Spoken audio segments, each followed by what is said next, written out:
వాళ్ళకి అబ్బాయి పుట్టాడు. అప్పుడు మా మామ ఏమన్నాడు తెలుసా? మా నాన్న పుట్టాడు రా అన్నాడు.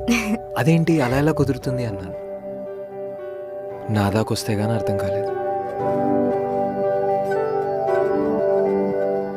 నిజంగా మా అమ్మే నా కూతురిలా పుడితే ఎంత బాగుంటుంది కదా. సుందరి, ఈ స్పెషల్ ఒకేషన్లో నిన్ను ఒకటి అడగచ్చా? ఏంటి? తొందరగా మా అమ్మని కనీసం నాకు ఇవ్వచ్చు కదా.